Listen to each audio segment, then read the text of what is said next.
Assalamualaikum warahmatullahi wabarakatuh. Perkenalkan nama saya Romeo Mulofar dengan NPM 233510926. Di sini saya akan menjelaskan tugas UAS, yaitu menjelaskan pertemuan 1 sampai pertemuan 6 dan memilih kode di modul 4 salah satu. Di sini saya akan eh, menjelaskan modul 1 dulu yang berjudul di sini pengantar Big Data dan Cypher. Menurut saya, big data itu adalah kumpulan data yang memiliki ukuran sangat besar sehingga tidak lagi efektif jika diproses menggunakan komputer atau database biasa. Oleh karena itu, dibutuhkan teknologi khusus seperti Apache Spark agar proses pengolahan data dapat dilakukan dengan cepat dan efisien. Big data memiliki 5 V, yaitu karakteristik utama yang dikenal istilah yaitu, nih yang pertama ada volume, yaitu jumlah data yang sangat besar. Yang kedua ada velocity, yaitu data terus bertambah dengan sangat cepat sehingga harus diproses secara real time. Selanjutnya yaitu ada variety, yaitu data memiliki berbagai macam bentuk seperti table, gambar, video, log server maupun file JSON. Selanjutnya ada veracity, yaitu tingkat keakuratan data sehingga data harus dipastikan benar dan bersih. Yang terakhir yaitu ada value, yaitu tingkat keakuratan data sehingga data harus dipastikan benar dan bersih. Value itu manfaat atau informasi yang dapat diperoleh dari data tersebut. Selain itu, saya juga mempelajari Apache Spark. Apache Spark merupakan framework big data yang bekerja menggunakan sistem distributed computing, yaitu membagi pekerjaan ke beberapa menjadi jauh lebih cepat. Dalam dalam Spark terdapat beberapa komponen yaitu drive, cluster manager, worker, atau executor.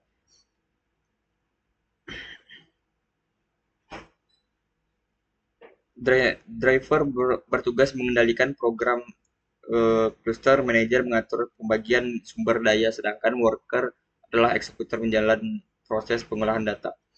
Pada modul ini juga diperkenalkan Spark Section sebagai pintu waktu utama ketika menggunakan PSpark untuk PSpark untuk membuat data frame, membaca data, melakukan analis data.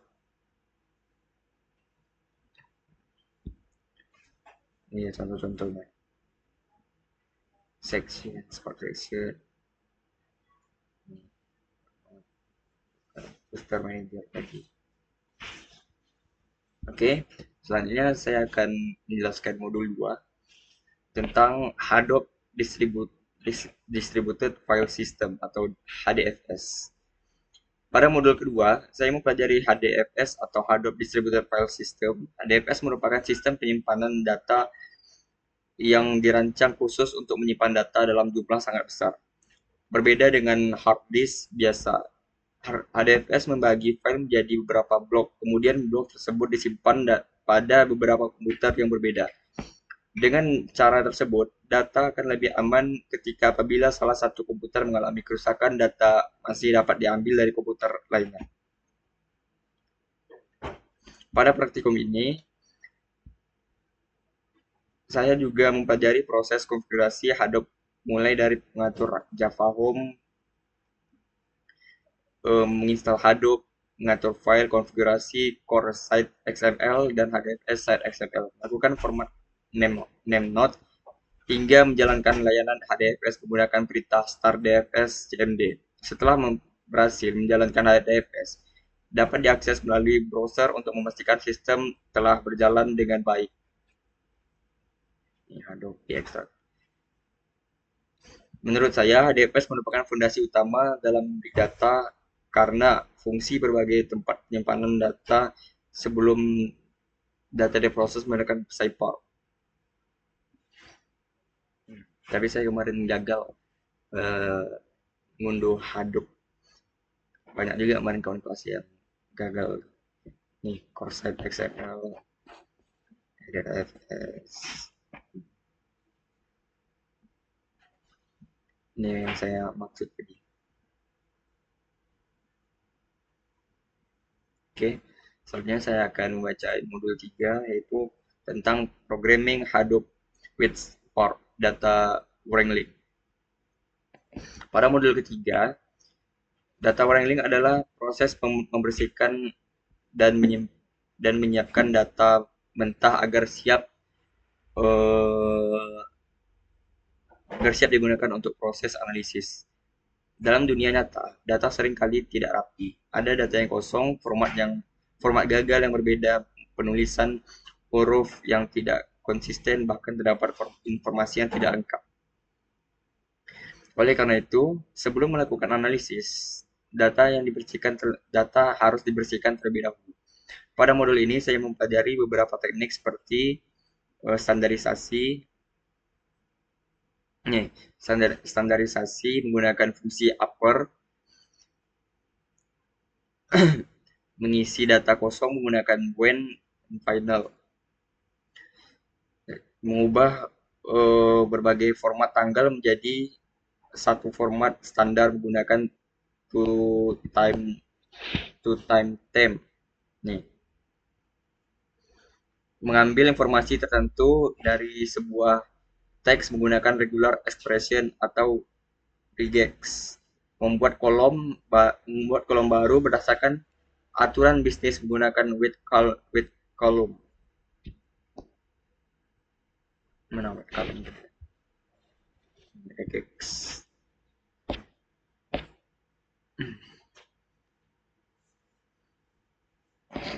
Saya memahami bahwa kualitas analisis sangat bergantung pada kualitas data. Jika data masih kotor, maka hasil analisis juga akan kurang akurat.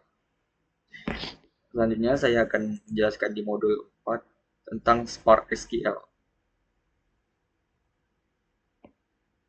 Oke, banyak di sini aja Spark.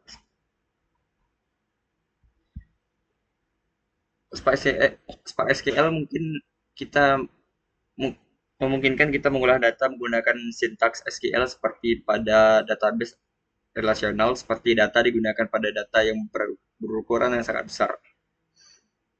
Materi utama pada modul ini yaitu meliputi join, group by, consume, dan AVG untuk melakukan agregasi data. Bentar kita lihat sedikit tuh. Yang group by AVG. Windows function seperti rank untuk melakukan analisis yang lebih kompleks. Menurut saya, Spark SQL memudahkan proses analisis karena sintaks hampir sama seperti SQL yang biasa digunakan pada database. Nah, itu yang saya pelajari dari modul. Saya lanjut di modul 5. Pada modul kelima atau materi tentang optimisasi Spark SQL. Pada modul kelima atau materi optimisasi SQL mempelajari bagaimana membuat query berjalan lebih cepat. Konsep pertama adalah execution plan, yaitu rencana yang dibuat oleh Spark sebelum menjalankan query. Konsep kedua adalah cache, yaitu menyimpan data sementara di dalam RAM. Nih, data dalam RAM sehingga Spark tidak perlu membaca ulang data dari penyimpanan. Konsep ketiga adalah ada partitioning, yaitu membagi data menjadi beberapa bagian agar dapat diproses secara paralel. Kemudian saya juga mempelajari bahwa format Parquet lebih baik dibandingkan CSV karena ukuran file lebih kecil dan proses pembacaan data lebih cepat. Melalui materi ini, saya memahami bahwa bukan hanya hasil query yang penting, tetapi juga bagaimana membuat query tersebut berjalan lebih efisien. Nih coding-codingnya. Langkah 1, menulis. Nah, perlu saya jelaskan ini. Selanjutnya yaitu sebenarnya modul 5 ini tadi saya lihat itu kuis ya. Jadi saya bingung nyarinya. Jadi saya baca bagian yang ini aja karena dia tulisannya modul 5 juga.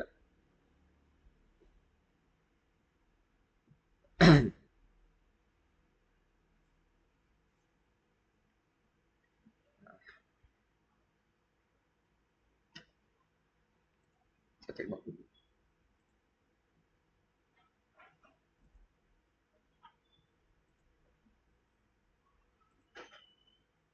Ya kan modulnya modul 5 pertemuan 6. Yang pertemuan 5 itu dia tulisannya kuis.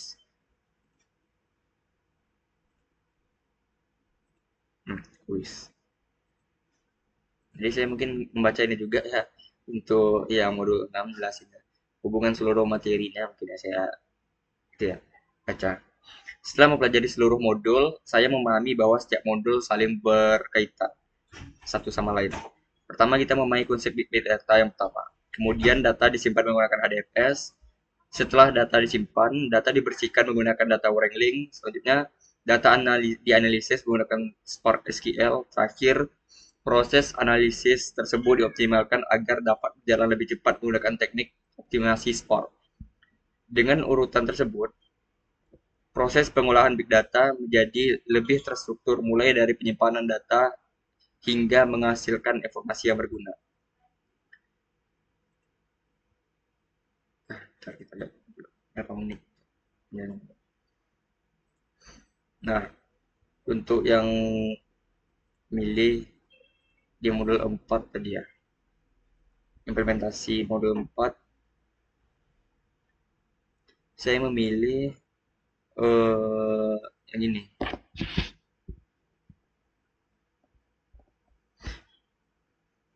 Penerapan Spark SQL. Dataset digunakan terdiri dari 3 tabel, yaitu departemen, employees, salaries. Nah, coding yang digunakan adalah ini, query basic sama dengan kutip 3, select. Nah, saya menggunakan yang ini. Penjelasan codingnya adalah select ini digunakan untuk menentukan data yang ditampilkan. Sedangkan kolese digunakan agar data departemen yang kosong diganti menjadi belum ada departemen.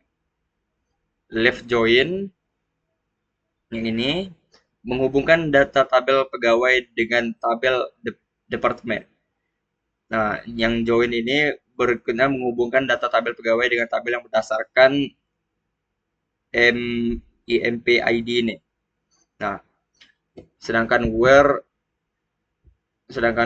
digunakan untuk memilih data gaji bulan Oktober 2023. Nih, data gajinya. Nah, group by mengelompokkan data berdasarkan departemen, count menghitung jumlah pegawai, sum untuk menghitung total gaji setiap departemen. Order by mengurutkan hasil dari total pengeluaran gaji terbesar. Dari hasil query tersebut, perusahaan dapat mengetahui jumlah pegawai pada setiap departemen serta total biaya gaji yang dikeluarkan. Informasi ini dapat digunakan sebagai dasar dalam mengevaluasi anggaran dan pengambilan keputusan. Mungkin saya akan menjelaskan kesimpulannya juga. Kesimpulan dari semua yang telah saya baca ini. Dari seluruh praktikum yang telah saya pelajari, saya menyimpulkan bahwa proses pengolahan big data terdiri dari beberapa tahapan yang saling berhubungan. Dimulai dari memahami konsep big data, kemudian menyimpan data menggunakan DFS, membersihkan data melalui data wrangling, menganalisis data menggunakan Spark SQL, dan akhirnya mengoptimalkan proses tersebut agar lebih cepat menggunakan fitur-fitur optimasi seperti Spark. Menurut saya, seluruh materi ini sangat bermanfaat karena menggambarkan alur kerja seorang data engineer dalam mengelola data berskala besar di dunia industri. Ya, sekian penjelasan dari saya mengenai pertemuan 1 sampai pertemuan 6. Lebih kurang mohon maaf. Assalamualaikum warahmatullahi wabarakatuh.